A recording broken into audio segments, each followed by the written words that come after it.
It only took me all winter to start making my coffee in the morning. I hear Yeti likes it. It is Tuesday. I was just going to say, the other thing I love about this new truck, it's just a simple little thing.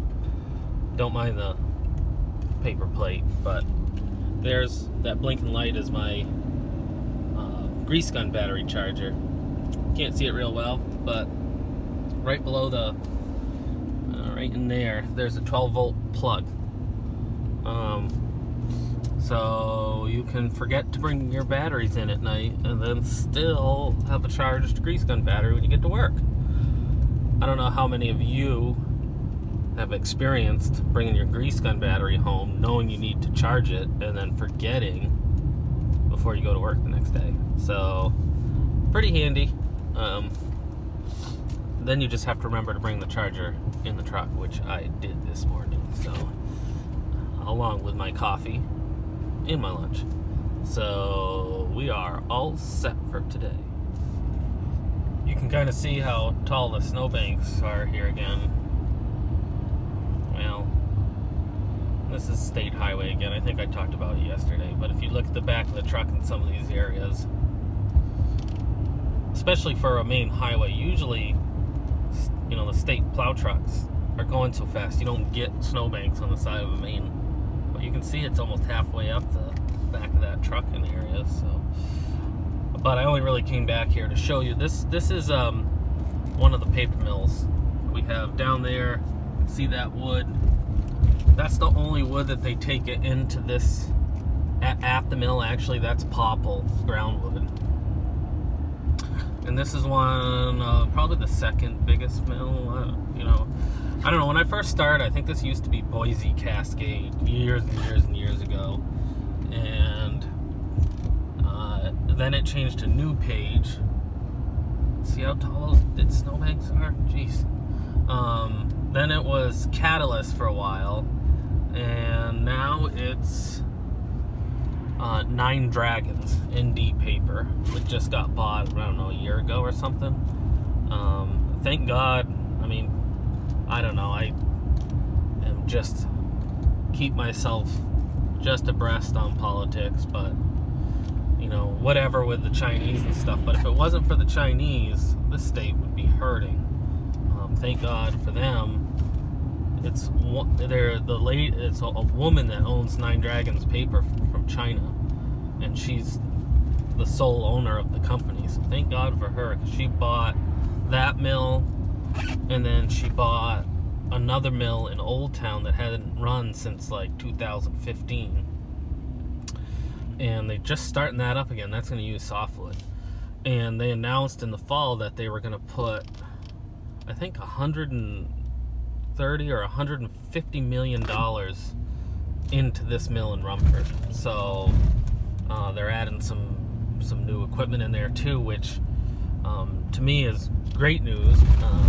You know, generally you wouldn't be putting that kind of money into one of these mills if you were just thinking about running it for a few years and get rid of it, which seems to be what's happened over the years. Is these investment groups buy these mills and then they just run them into the ground, don't put any money into them, and they're in such disrepair that, you know, they go through bankruptcy or whatever, and, you know, eventually shut down. But that does not seem like that's going to be the case for this mill, which is great. So and that mill, they only take the popple in there, but the way that mill is set up is that it has chip mills. So there's one over here in West Paris, which is where we're hauling the wood to right now, from Sunday River, which isn't far away. And then there's one in Farmington where we kind of usually go to. And I think there's another one in Skowhegan. I'm not real sure. And then they probably have some satellite yards. So what they do is, in those chip mills, the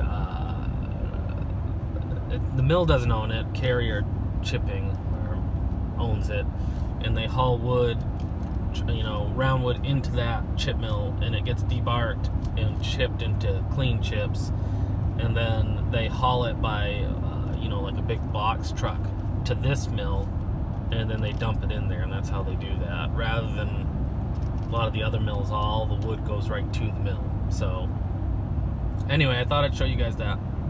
We'll catch you later. George on vacation. Dennis Marble, our guest co-host, sitting at the Hammond Lumber weather desk. Not going anywhere. I think she's deeply troubled by what's happened after her close election. Family announcing funeral arrangements for Barnes. Anderson.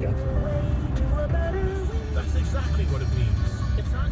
Dennis is in for George this morning. John Watts. Look at that. We'll come up over the crest of the hill here and see part of Sunday River, the ski mountain. But look at that. Come up over this big rise and we come down. The main part of the mountain's over to the left. They still some ski slopes over here, but well, the elevation up here is fairly high too, and we are, if you look at this line of ridge that goes out through there, we're cutting, that goes out in there, we're cutting that. So we come down over this, and then it goes over in there. But this is some big country. This is western Maine mountains. So thought I'd show you guys that. Here's the little goat path going into our job here. Here's the little goat path going into a job in here. Here's our yard. Wes just started forwarding yesterday, so cutting up the hill there. Gotta get some fuel. I don't know why you parked right there, but this is the deep snow I was talking about. The snow is right up to the lights on my door. Push right up into the bottom of the boom cylinder.